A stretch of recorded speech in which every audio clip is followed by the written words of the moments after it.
What's going on, guys? So my female Avicular is setting up a new web. She's going to molt. She's very shiny. She lost 90% of her hair, and I mean, just look at the density of this thing, man. This has got to be a hammock for a molt. She is not webbed. I mean, that's the extent of her webbing back there, and a little bit on the plants. You can see the age on that webbing, how dirty it is. But this is all fresh. This wasn't here yesterday. This is all from This is all from last night. She's even done a little bit of digging down here in the. Can't use this light, means nothing. Even a little bit of digging down here at the bottom. I guess maybe to set some anchor points, because you can kind of see it running through here. But yeah, she even has it on the lid. And I love how tarantulas make their anchor points. If you look, it feathers out, which is really cool. And usually with Avics, it's a problem. They make their webbing on the lid, so you usually don't want to put them in a tank that has a lift-off lid. Usually with arboreals in general, really regardless, is they're not too heavy webbers, I've noticed. This one has done some pretty cool webbing around the tree, and it's even brought dirt up into it, which is awesome. But other than that, pink toes, they web, but they're really notorious for webbing the top of the tank.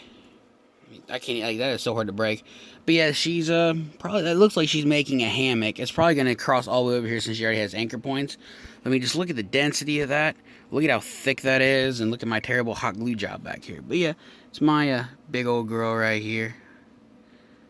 She is a mature female. She's about 4 inches. So I do believe they only get around 5 inches, so this molt should make her a 5 or bigger. So she'll be 100% mature at that point. She's mature now, but she'll be mature 100% female at that point. Yeah, so going to be doing some cleaning videos with the leopard geckos, because there are a couple. This is about 3 days behind without cleaning it. I just took the box out. She did some excavating, but there was nothing in it, so I just put it back. People say you can't house them, like this when they're this different size, but it hasn't been a problem. They seem to actually enjoy the company, and they're not much bigger. She's not much bigger than they are. They have like 4 or 5 months, and they'll be as big as her. So I don't know, guys. So we're going to be doing it's dry again. I soaked this down last night. Look at the water level. Pac-Man's gonna be right over in the corner.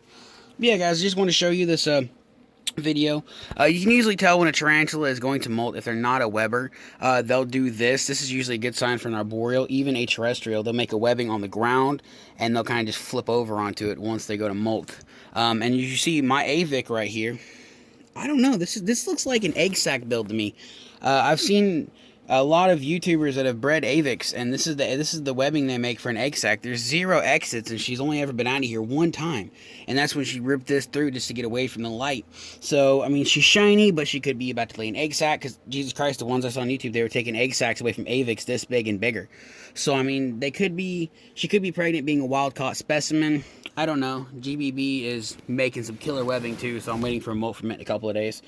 Yeah, so hope you guys enjoyed the video, and this is kind of a good indication when you have a tarantula that's going to molt if it's not a webber. Usually terrestrials aren't really, certain species aren't too heavy of webbers, so whenever they start making real intricate webbings out of nowhere overnight, it's a big thing. So with this shiny as she's getting and as bald as she is, she's due for a molt. This is really cool. So yeah, hopefully she'll make the hammock that goes across here, and she'll molt right here, so I have a viewing window of her. And we're going to click her light off now, and yeah, I'm probably going to shut my light off since it is getting late, and I'm probably going to go to bed. So if I might not actually go to bed tonight, I might stay up just so we can watch this, because it's been a long time since I've actually witnessed a large tarantula molt. Usually my tarantulas, 6 years ago whenever I had them, they molted at night, so I'd never be able to see them, because I'd always go to bed at night, or I wouldn't be around to see them. But no one-old eggs, none today. I flipped her hide around, so if she does lay an egg sac in a week or so, or a couple months from now, I'll be able to access her in them. So, yeah, so like I said, once again, hope you guys enjoyed the video. If you did, please like, comment, and subscribe for more content, and stay tuned for future DIY on how to make an arboreal CD enclosure. So, later.